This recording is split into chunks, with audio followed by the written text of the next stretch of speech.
Today I want to talk with you about the home buying experience and how to make it the best possible during the current conditions. As we all know, there's limited houses on the market. There's just about 600, maybe a little over 600 at any given time. In a normal market a few years ago, there was about 2,000 houses. Right now, if you're a home buyer looking to try to find that home, you probably have put in offers and you probably lost out on houses. I wanted to talk with you about that today. First of all, let's talk about starting the process the right way. The first step is actually finding a lender and getting pre-approved. Getting pre-approved for the amount that you want to pay every month, and also looking at what is your max. So you will look at the low side, the mid side, and the high side. And I try to tell people to stay away from the high side because most of the time that's maxing out their budget, but at least you know where you can, what dollar amount you can qualify for.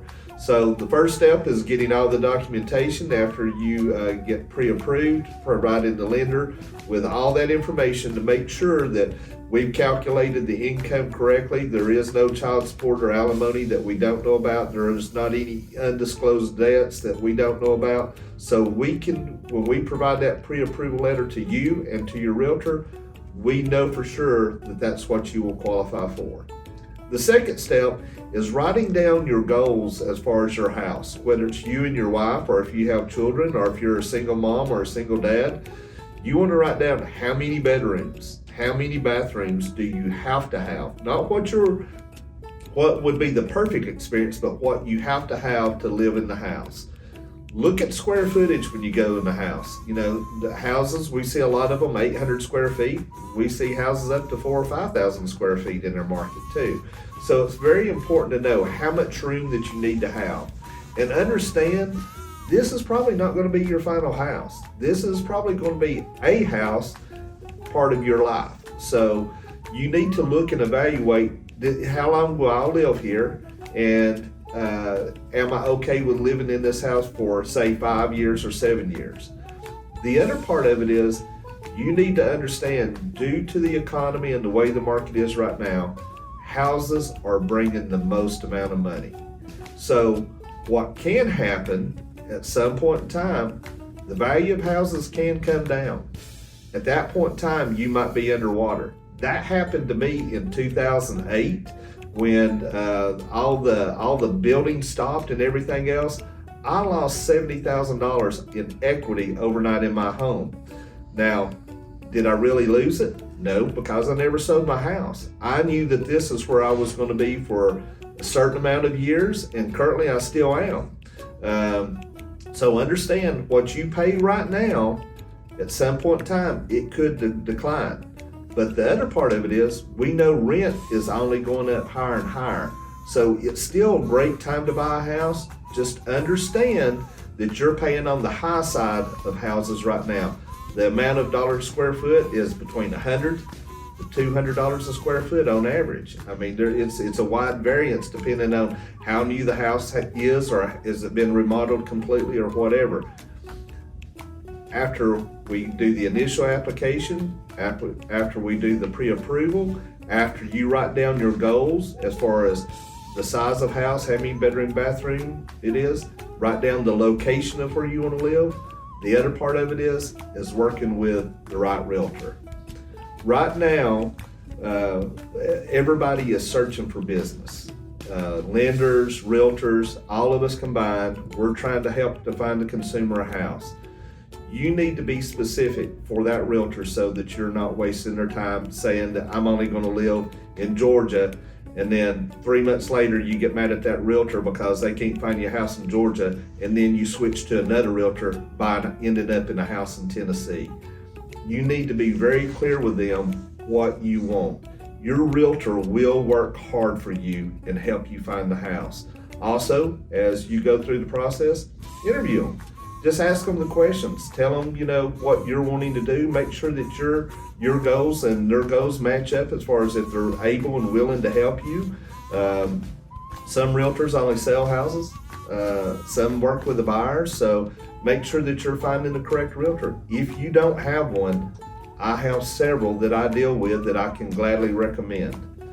The other part of it is let's say when you do find the house and you do put in the offer, your realtor is going to write up an offer as soon as you give them the go-ahead, and I'll send the pre-approval to let them know that you're pre-approved for the house. The other step that I do is I will reach out to the other agent and let them know that you are qualified to buy a home and that you are very solid. Sometimes that does make a difference on somebody accepting an offer. Sometimes it doesn't.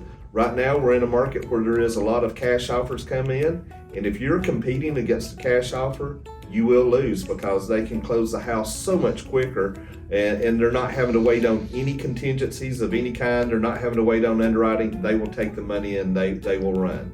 So be patient in the process. Know what you want. Know where you're wanting to live. Realize this is going to be a home for you and your family for a set period of time, whether it be 1 year, 3 years, 10 years, 15 years, whatever it might be. But more than likely, this is not going to be your permanent home. Working with the right lender, working with the right realtor, knowing that they will take care of your every need, answer your questions, and then also finding the right insurance agent. That is very important too. Who you have your insurance with, you might want to shop with them right off the bat. Once you find a house that goes under contract, to see once they bundle it, see if it is a good insurance agent for you, or if you want to shop around. Once again, if you don't have somebody, or if you want more people to talk with, I do have several that I work with, I trust, and I know on a personal friend basis. So I'm looking forward to working with you on the home buying process. I know it is a very, very stressful time. Not only are you making the biggest purchase you'll probably ever make in your life, you're trying to find the right home for your family. You're going against other people, 20,000 people to try to buy 600 houses. I know how stressful that can be, but realize when you start the process, it could be 1 month, or it might be a 9-month project before you actually find the house. Just stay plugged in. Don't give up.